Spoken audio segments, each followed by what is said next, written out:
Lepo pozdravljeni v prvi epizodi podcasta Gola Slovenija. To je podcast za tiste, ki jih politika niti malo ne zanima, vseeno pa bi radi vedeli več in se ob tem tudi zabavali. Moje ime je Teja Bažon, predstavljam se pod imenom Teja Lumina, sem moderna čarovnica in vodnica skozi nevidni svet, kar pomeni, da imam zelo razvito intuicijo, s pomočjo katere lahko vstopim v tvoj energijski prostor, kjer poiščeva tvoje skrite potenciale, tvoje strahove spremenimo v moč, tvoje dvome pa v jasnost. Da bi izkoristila ta svoj talent še kako drugače, sem se odločila razgaliti to našo Slovenijo.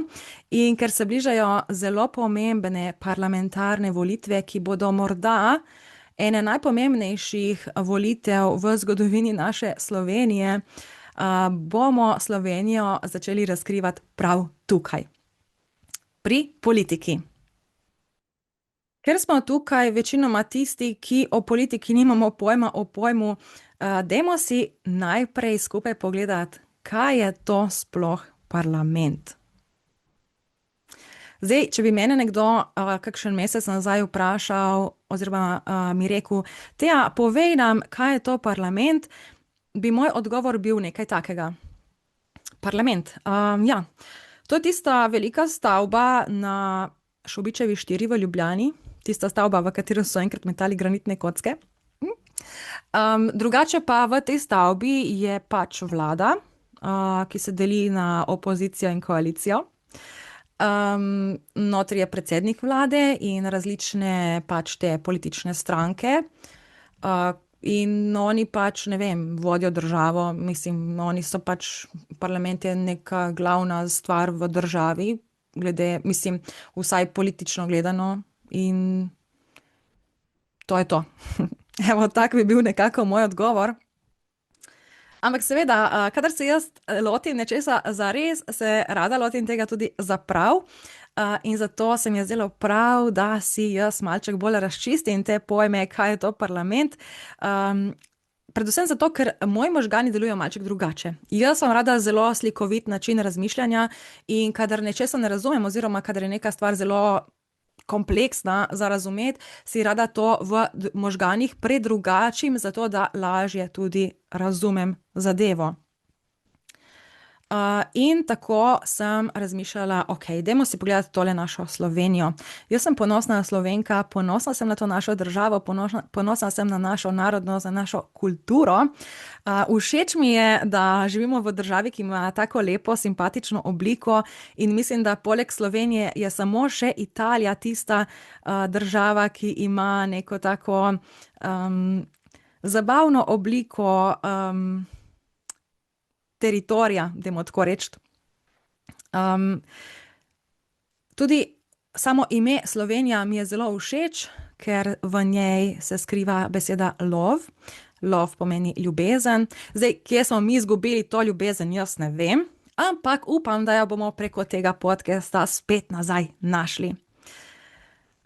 Torej, ker imam rada jaz bolj tak slikoviti pristop k temu, da razumem neke določene stvari, sem si rekla, tukaj imamo državo, dajmo zdaj si predstavljati, da je država človeško telo. Na tak način pa dajmo ugotoviti, kateri človeški organ predstavlja parlament. Namreč, jaz, kadar pridem v neko situacijo v življenju ali pa pač kadarkoli, ko prijem neko tako situacijo, ker vidim nek problem, takrat si rada to situacijo preslikam na neko čisto drugo sceno. Temu rečem jaz Lumi metoda, namreč, kadar si preslikaš neko situacijo na drugačen način, takrat lažje vidiš, kje v bistvu sploh tiči problem, ker opazuješ situacijo iz neke nove perspektive. In recimo, tak pristop, da si predstavljam Slovenijo kot človeško telo, se mi je zdel nekako najbolj smiseln oziroma zame osebno najbolj razumljiv. In začela sem ugotavljati, kateri organ torej predstavlja parlament, če je država človeško telo. Začela sem pri besedi parlament. Če jo razdelimo, vidimo, da je sestavljena iz 2 besed, parla, ment. Parla izhaja iz besede parlare, kar v italijanščini pomeni govoriti. In seveda naši politiki radi zelo veliko govorijo. Ment pa je torej mental, se pravi možgani, razmišljanje, strategija, moška energija. Ko sem vprašala ChatGPT, če mi pove, kaj je to parlament, je ChatGPT rekel tako. Parlament je hiša, kjer se kregajo tako dolgo, dokler ne sprejmejo nek zakon, ki nikomur ne paše 100%, ampak vsaj približno funkcionira. To se mi je zdela zelo taka dobra primerjava. Ampak torej, parlament je neka zakonodajna oblast. Torej, v parlamentu se ustvarjajo torej zakoni, ali pa drugače povedano, tukaj se ustvarjajo pravila igre.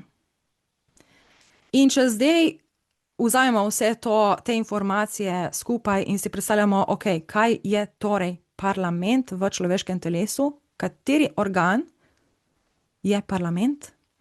Moje mnenje je, da so to možgani.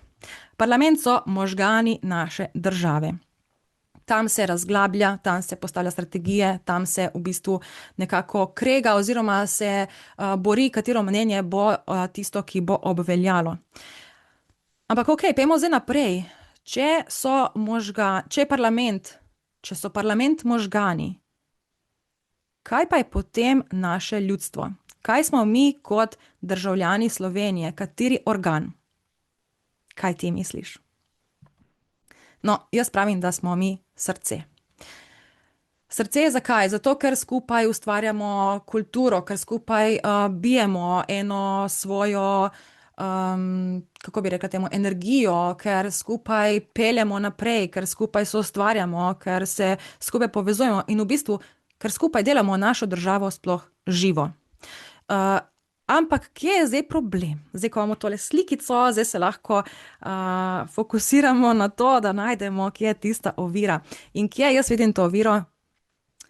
Ovira je v tem, da pri tej naši Sloveniji srce in možgani niso povezani. Zdaj, tisti, ki se dosti ukvarjate z osebnostno rastjo, dobro veste, kako pomembno je, da imamo povezavo med možgani in srcem. Če čisto na kratko opišem to, možgani so moška energija, srce je ženska energija. Torej, kadar ti deluješ preveč iz srca, greš pogosto v si zelo tak free flow. Se pravi, dobiš zdaj neko idejo, greš v to idejo, ampak nimaš neke strategije, zato ker ne uporabljaš zraven tudi možganov. Torej, greš zelo po občutku in zdaj ponavadi, če deluješ na tak način, ni nujno, da ti bo tudi uspelo. Če pa si preveč v možganih, potem preveč razmišljaš strateško, se pravi, vedno greš na tisto pot, ki ti bo prinesla neko korist. Kadar pa imaš ti to dvoje povezano, takrat začutiš srce, veš, kam te kliče tvoja duša, ampak hkrati z možgani si ustvariš neko strategijo, nek pristop, ki bo funkcioniral in ki ti bo dejansko tudi prinesel neke uspehe. Če povezave med srcem in možgani ni, smo pogosto lahko zelo nesrečni in evo, tukaj se je izgubila tale naša ljubezen tudi v možganih, v Sloveniji, namreč. Večina državljanov parlamenta sploh ne razume, kako parlament funkcionira, kakšne ima vloge, kako to vse skupaj v ozadju poteka. Tudi parlament se ne trudi za to, da bi nam razložil neke procese iz ozadja, ampak zakaj ne? Zato, ker dokler ti nečesa ne razumeš, kako funkcionira, te lahko ta druga stran lepo manipulira. Torej, tem politikom logično ni v interesu, da državljanom razložijo, kako delujejo ti njihovi procesi, ker bi tako imeli preveč znanja in bi nas oni težje manipulirali. Zato se o politiki naučimo v šoli nekaj preveč dosti. Naučimo se o tem, kako deluje denar, kako delujejo banke, kako ustvariti svoj posel in tako naprej, ker na tak način bi dobili to svojo moč in politika bi na nek način svojo moč izgubila. Kadar ni razumevanja, kako neka stvar deluje, takrat niti ni zaupanja. Ker če ti ne razumeš, enostavno si v bistvu tiste manjkajoče puzle v glavi predstavljaš po svoje in takrat si ustvariš morda kakšne napačne interpretacije, kar seveda ustvari veliko nezaupanja in posledično se ne počutiš varnega. In zato sem se jaz odločila, da bom preko tega podcasta na ta zid, ki je med srcem in možgani, nastavila eno bombico in ta bombica je podcast Gola Slovenija, brez dima, brez strahu.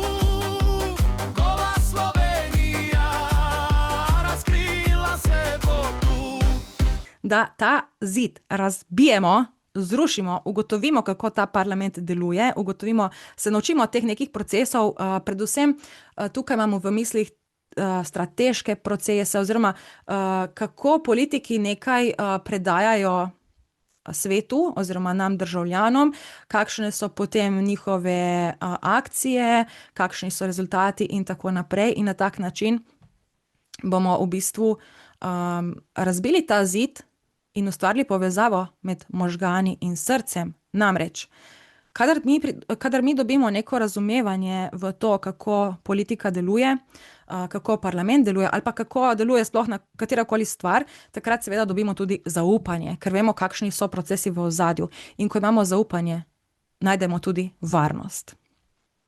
Tako da to je v bistvu tisti glavni namen tega podcasta.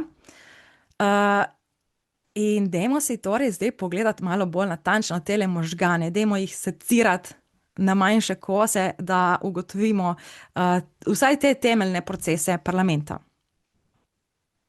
Torej, parlament je najvišji zakonodajni organ v državi. To je prostor, kjer se pišejo in sprejemajo zakoni. Pri nas v Sloveniji pa imamo dvodomen parlament, kar pomeni, da se naš parlament deli na državni zbor in državni svet. Kaj je to državni zbor? Državni zbor je nekako ta glavni player v parlamentu. V državnem zboru je 90 poslancev, ki so združeni v različne stranke. V državnem zboru pišejo ter sprejemajo zakone in hkrati tudi nadzorujejo delo vlade. Če si torej pogledamo to na možganih, bi državni zbor predstavljal velike možgane, kajti v velikih možganih se v bistvu sprejemajo tiste najpomembnejše odločitve. Kaj pa je to državni svet?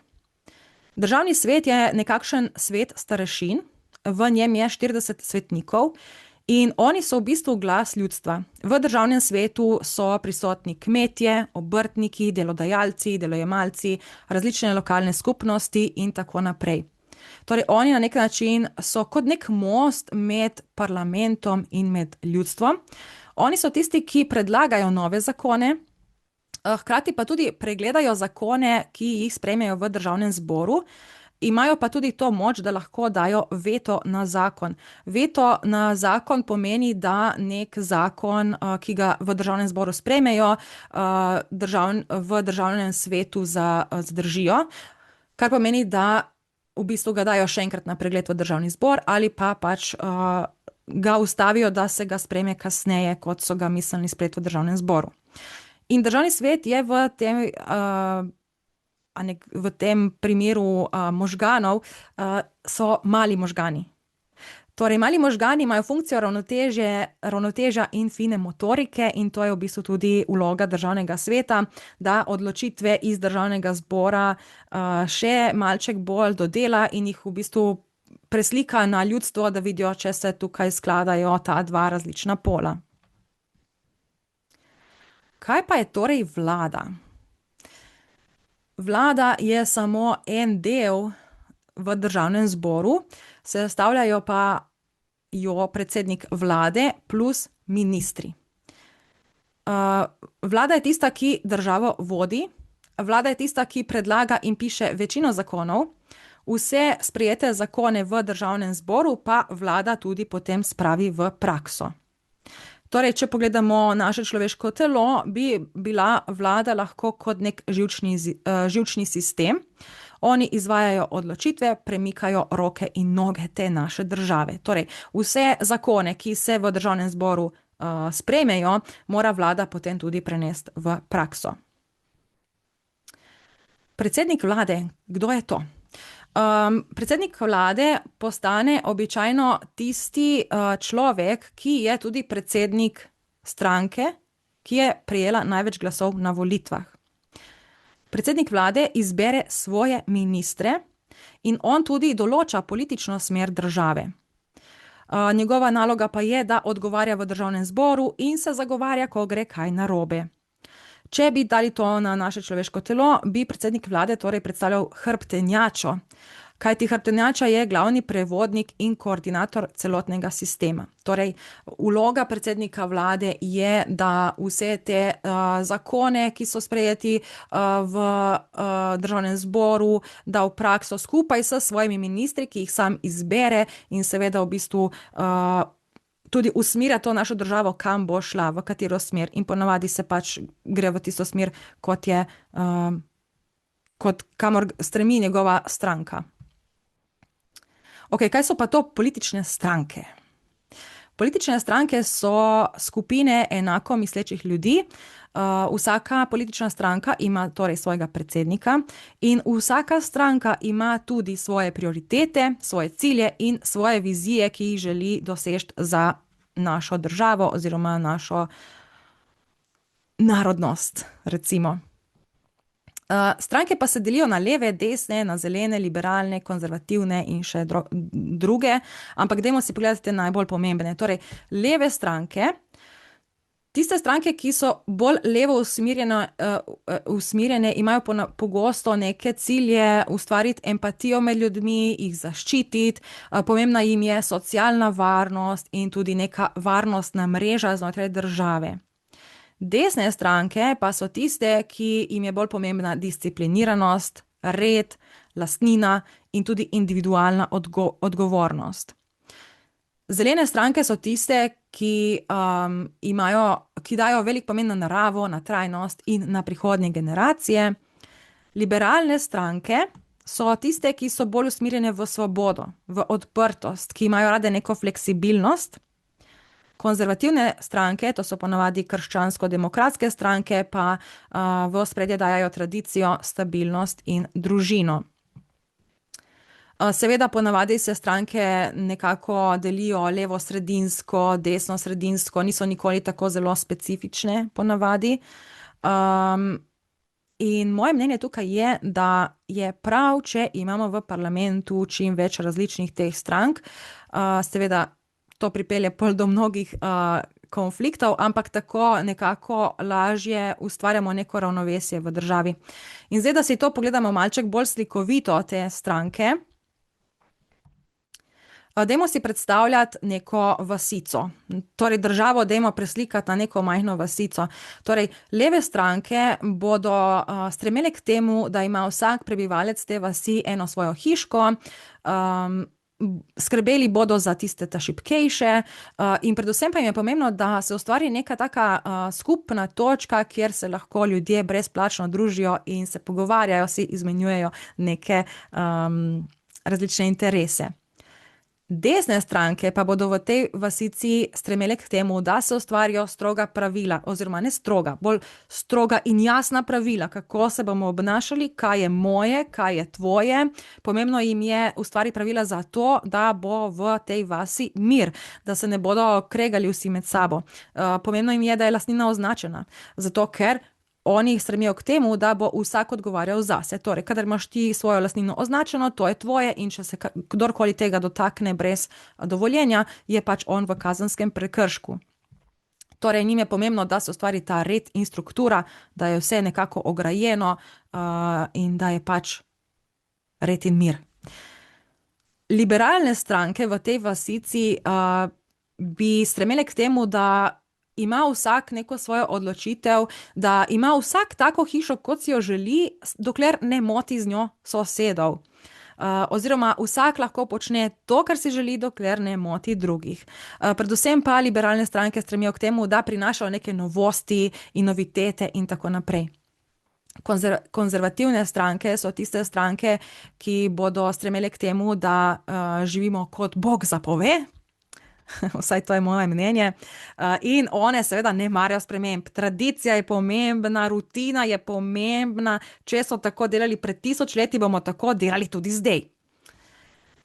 Okoljske oziroma zelene stranke pa so tiste, ki bodo skrbele za naravo, torej skrbele bodo za odpadke, opazovale bodo, kako se narod v tej vasi obnaša in da se ustvari neko lepo sožitje za naravo, da je čim več dreves in čim manj betona in tako naprej. Torej, tukaj lahko lepo vidimo, kako je v bistvu vsaka od teh smeri nekako pomembna. Desne torej ustvarjajo pravila, leve nekako skrbijo za šibkejše, liberalne so tiste, ki prinašajo novosti, konzervativne so pa tiste, ki malček ustavljajo, da ne bi te novosti zašle preveč v neke imaginarne zadeve. Okoljske ali pa zelene pa seveda stremijo k temu, da kljub temu, da gradimo neko civilizacijo, da vseeno ostanemo skrbni do narave. Ne, torej, tukaj se lepo vidi, kako v bistvu vsaka smer je pomembna. Mislim, najboljše bi bilo, če bi bile vse stranke nekako sredinske, ampak seveda vsak človek ima neke svoje interese, neke svoje vizije, neke svoje vrednote in zato je prav, da imamo različne stranke, ki se pogajajo. Torej, da se ustvari nek red in neko sožitje med vsemi ljudmi, ki so znotraj pač neke države oziroma znotraj te naše vasice. Ok, kakšno funkcijo pa ima predsednik države? Predsednik države je v bistvu nekako delno ločen od parlamenta. Njegova funkcija je predvsem to, da hodi na razne protokole, ima govore in je v bistvu oseba, ki ima stik z zunanjimi odnosi. Predsednik države tudi podpisuje zakone, ki so sprejeti v državnem zboru. Torej, ko v državnem zboru sprejmejo nek zakon, ga potem predsednik države podpiše in s tem da tisti končni pečat. Ima pa tudi to funkcijo, da lahko zadrži zakone, temu se reče light veto, torej on lahko reče še, dajte malček bolj natančno pogledati ta zakon, tukaj bi bilo še fajn to malček bolj izboljšati. Torej, predsednik države, če gremo na človeško telo nazaj, je na nek način obraz, glas in ton glasu. Torej, on skrbi za komunikacijo s svetom. In če si to zdaj pogledamo malček tako drugače, torej tukaj gor imamo predsednika države, ki je v bistvu nekako kralj te naše Slovenije. Parlament pa je torej sestavljen tukaj iz državnega zbora, v katerem je 90 poslancev, in državni zbor se deli na opozicijo in na koalicijo. Koalicija so sodelujoče stranke, torej vse to si bomo še malo bolj podrobno pogledali kasneje. Torej sodelujoče stranke v koaliciji pa, v opoziciji pa so združene stranke, ki nasprotujejo koaliciji. Koalicija je v bistvu, v koaliciji je tudi del vlade, se pravi vlada so predsednik plus ministri. Zdaj ministri ni nujno, da so del državnega zbora, lahko so to pač neki drugi člani njihove stranke. In potem imamo tukaj še državni svet, ki je pa nekako ločen od državnega zbora, ampak še vedno je pa del parlamenta. Ok, pojmo naprej. Parlamentarne volitve. Da si bomo zdaj lažje predstavljali, kako se parlament sploh zgradi, dajmo iti na začetek, kajti kadar so parlamentarne volitve, mi državljani volimo nove poslance v državni zbor. Torej, kadar oziroma mi volimo na parlamentarnih volitvah različne politične stranke. Te politične stranke kandidirajo, imajo svoje volilne kampanje, pred volitvami imajo veliko soočenj na televizijah, kjer se v bistvu pogajajo oziroma vsak predstavlja neke svoje interese, predstavijo svoj program, mi pa jih torej volimo v državni zbor. In ponavadi obkrožimo tisto, ki nas najbolj prepriča. Tisto stranko, za katero sami menimo, da stremi v smer, v katero bi si tudi sami želeli videti, da naša država odpotuje. Ko so volitve zaključene, se preštejejo glasovi. In vsaka stranka dobi delež svojih stolov, torej skupaj se zbere 90 poslancev in vsi ti poslanci iz teh različnih strank skupaj sestavljajo državni zbor. Ko pridejo v parlament oziroma kadar so ti poslanci izbrani, se razdelijo na koalicijo in opozicijo. Torej, več zbranih glasov na volitvah pomeni tudi več sedežev v državnem zboru. Torej, tista stranka, ki dobi največ naših glasov, dobi tudi največ sedežev v državnem zboru. Torej, koalicija. Kaj je to koalicija? Koalicija je skupina strank, ki podpirajo vlado in skupaj uresničujejo skupne politične cilje. Torej, zmagovalna stranka avtomatično pride ponavadi v koalicijo. Ampak fora pa je, da mora zasedati večino državnega zbora, torej vsaj 46 stolov. Nikoli pa ni tako, običajno ni nikoli tako, da bi preko volitev neka stranka dobila večino, ponavadi dobi, dajmo reči, ne vem, 30 stolov, in da zapolni večino državnega zbora, mora k sebi priklicati še ostale stranke, da so skupaj pač v koaliciji. Ponavadi se zmagovalni stranki pridružijo tiste manjše stranke, ki pa imajo podobne interese kot zmagovalna stranka. In tukaj se ne gre za neko združevanje, ker bi se imeli radi, ampak se gre bolj za združevanje za to, da bi imeli korist drug od drugega, torej, da so skupaj kot neka močna sila. In tukaj se gre bolj tako, če damo to v eno tako zgodbico, ne, zmagovalna stranka potem vpraša, hej, kdo bi se poročil z mano, kdo pride k meni, pridite, čim več strank naj pride. Ampak seveda pridejo tiste stranke, ki imajo podobne interese kot zmagovalna stranka, zato ker pač tako lahko funkcionirajo. Vse ostale stranke, ki se z zmagovalno stranko ne strinjajo oziroma imajo drugačne interese, drugačne poglede, pa se združijo v opozicijo. Torej, v opoziciji so stranke, ki niso del koalicije. Njihova naloga je pa, da nadzorujejo, kritizirajo in ponujajo alternativne rešitve vladi. To so torej stranke z nasprotnimi interesi. Te stranke ne vladajo in pa koalicijo držijo v ravnovesju. Torej, njihova naloga je, da opazujejo vlado, da opazujejo koalicijo, da opazujejo, ali se koalicija preveč zabava naokrog, in jih v bistvu, na nek način so oni kot neka zavora v avtu. Torej, če vidijo, da koalicija gre preveč levo ali preveč desno, oni potem to pomagajo uravnati z svojim nasprotnim mnenjem oziroma z kritiko. In na nek način oni ohranjajo to ravnovesje, torej, da ne gre država preveč da se ne nagiba preveč na levo, na desno, ali pa torej, da na nek način ostane v neki taki smeri, ki bo dobra za vse. Dajmo tako reči. Okay, predsednik vlade, ponavadi je torej to predsednik tiste največje stranke, ki zmaga na volitvah, ampak predsednika vlade v bistvu predlaga predsednik države. On ima s temi strankami iz koalicije pogovor in na podlagi tega pogovora on predlaga državnemu zboru, kdo bi bil najboljši kandidat za predsednika vlade. In potem morajo v državnem zboru tudi glasovati to odločitev. Če predlagani predsednik prejme vsaj 46 glasov ali več, postane predsednik vlade.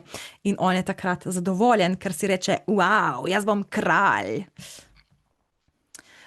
Predsednik vlade ima potem nalogo, da določi, kdo bo kateri minister, in to je na nek način tako, kot kadar trener nogometa izbira prave igralce za svojo ekipo. In recimo približno, ko mi je ChatGPT rekel, je fajn, da se za zdravstvo izbere takega ministra, ki je nek odporen lik s trdo kožo. In če pogledamo prejšnje ministre, se mi zdi, da so ministre za zdravje, se mi zdi, da so kar bili, so spadali v ta opis. Recimo minister za kulturo je fajn, da je nekdo, ki zna preživeti med umetniki.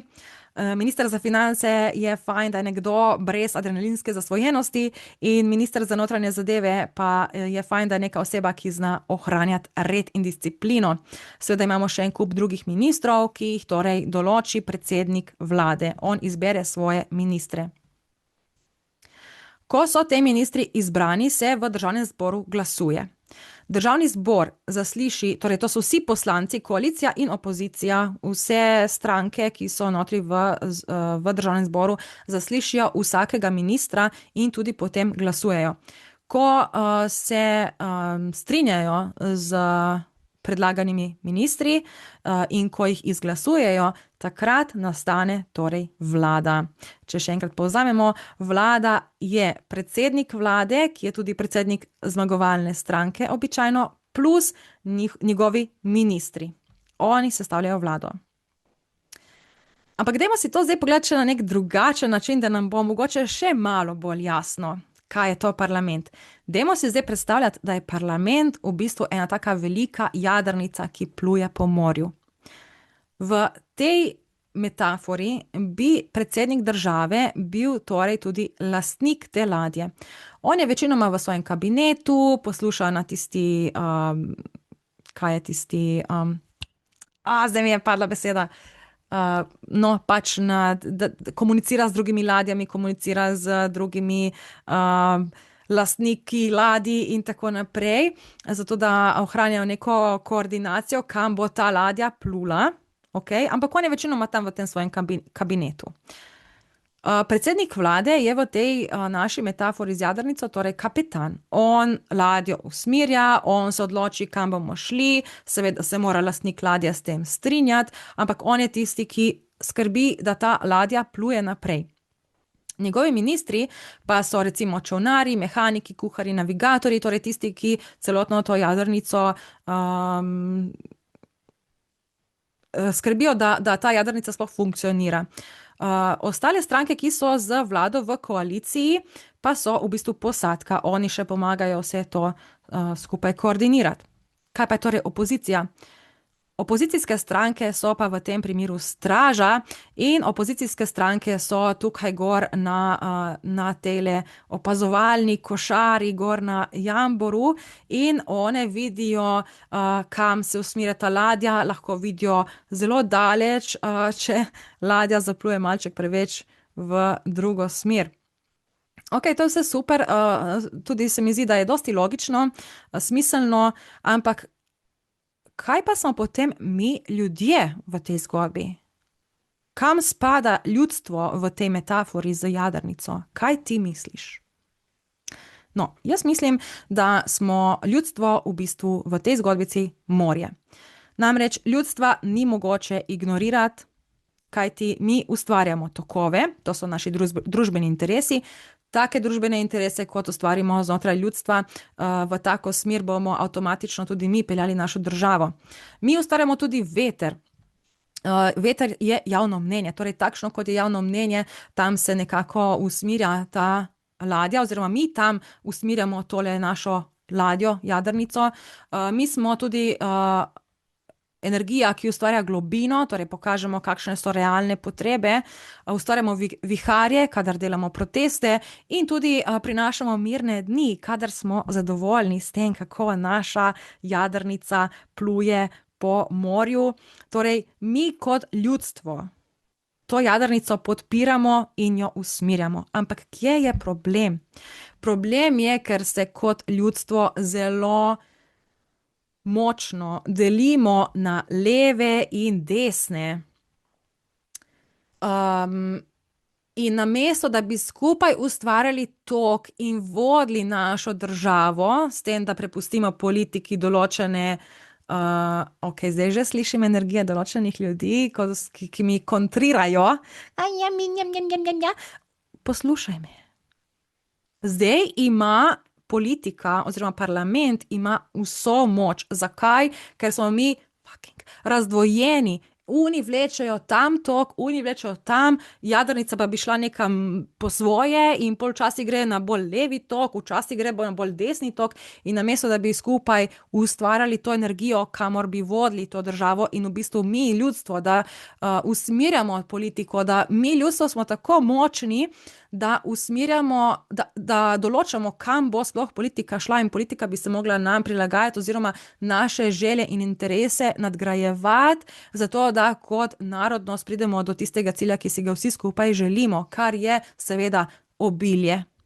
Obilje ne v smislu finančno obilje, ampak obilje ljubezni, obilje dela, obilje zadovoljstva, obilje mirnosti, obilje navdiha, obilje družin, obilje dogodkov, obilje veselja, obilje tiste sproščenosti. To je vse obilje in vsi si seveda tega želimo.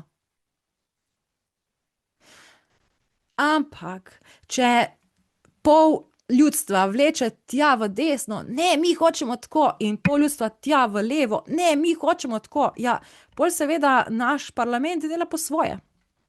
In oni imajo neke svoje vizije in se kregajo in ta jadrnica se na koncu vrti v krogu in vsi smo skupaj nesrečni. Torej, jaz verjamem, da smo mi vsi skupaj živ organizem in moramo se združiti, moramo se drug druge razumeti, moramo dejansko pogledati situacijo in ovrednotiti, ali bo ta odločitev vplivala kakorkoli name ali ne. Če ne bo vplivala name ta odločitev, potem zakaj bi to odločitev nekomu drugemu prepovedal?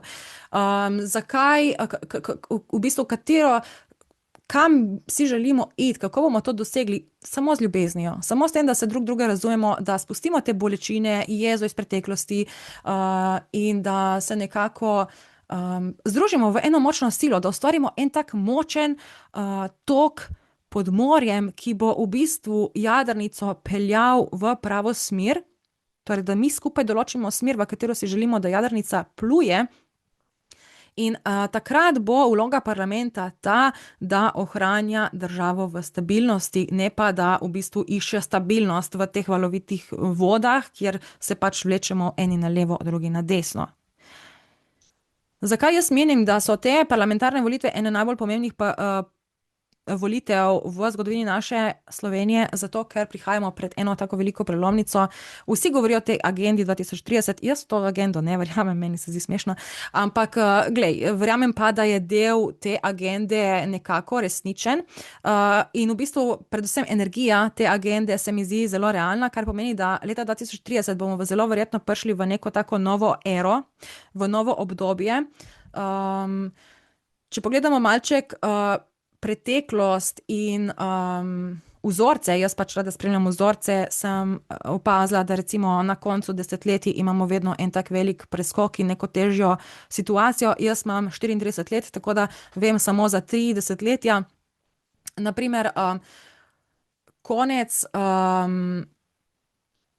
90-ih, takrat je prišlo, se pravi, ko smo vstopili v leto 2000, takrat je bil internet, ne, takrat je bil računalnik, telefoni, takrat se je ful tehnologija začela razvijati in seveda je to prineslo zelo velike spremembe, tudi veliko strahov med ljudi, ki so se tehnologije bali.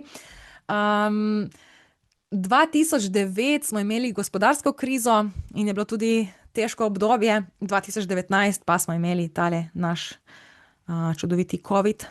Čudoviti v navednicah, seveda, to je sarkazem. Ampak zato verjamem tudi, da bo konec leta 2000, oziroma v vstopu v 2030, verjamem, da bomo imeli eno tako veliko prelomnico. In jaz verjamem, da bomo takrat prišli do tega otoka, ki ga vidimo tukaj na sliki, torej otok sredi morja, kjer je to obilje, ki ga vsi skupaj iščemo. Ne bom rekla, da bomo prišli do tja, ker to je vse odvisno od nas samih. Ali se bomo uspeli združiti, ali bomo uspeli izbrati tak državni zbor, ki bo dejansko delal z nami, ne pa nekako usmerjal te svoje interese in svoje želje, ampak da bo v bistvu delal za državo, ne pa torej za neke lastne interese, ki predvsem izhajajo iz ega, se mi zdi. Dosti je takih politikov, ki hočejo izkoristiti to svojo moč, manipulacijo, in to seveda ni najboljše, ampak zato je pomembno, da gremo na volitve. Ker če pride samo 600 000 ljudi na volitve, volilcev pa je 1 milijon 600 000, ja, logično, da bo potem vedno eno in isto, vedno eni in isti obrazi, vedno ena in ista energija, vedno en in isti kreg. Če pa gremo v večjem številu, predvsem tisti, ki se s politiko ne ukvarjamo, ki nas ne zanima, da si vzamemo čas in se pozanimamo glede politike, gremo na volišča, volimo, lahko v državni zbor pripeljemo veliko novih strank, ki še niso bile v državnem zboru, ki še niso imele parlamentarne funkcije, in na tak način dosežemo neke premike, torej da stremimo k temu, da se združimo in da to jadrnico mirno usmerjamo proti temu otoku, ker potem leta 2030 bomo prišli nekam. Zdaj, ali bomo prišli na tak lep otok, kjer je obilje, ali bomo pa prišli v en kaos sredi morja, v nek vrtinec, ki nas bo posrkal še globlje. To je vse odvisno od nas.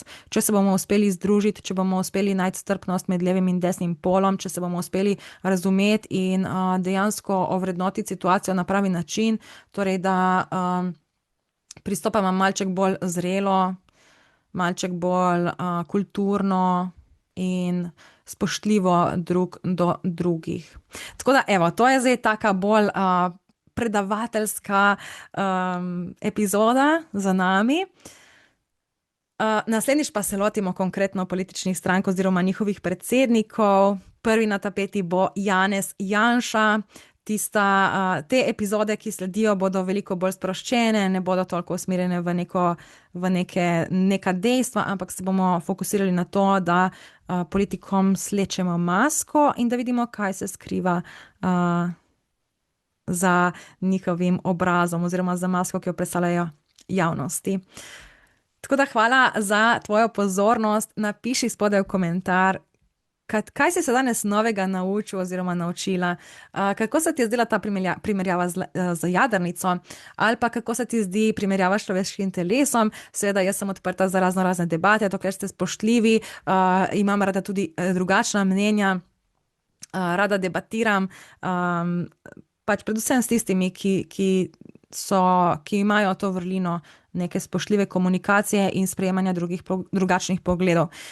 Tako da, do nadaljnega, se lepo imejte, dosti se smejte in poskušajte delati na tem, da spustite te bolečine in razočaranja do politikov, do dogodkov, ki so se zgodili. Zakaj je to pomembno? Zato, ker dokler ti nosiš v sebi preveč bolečine in razočaranja, zelo težko realno pristopiš k neki situaciji oziroma jo pravilno presodiš.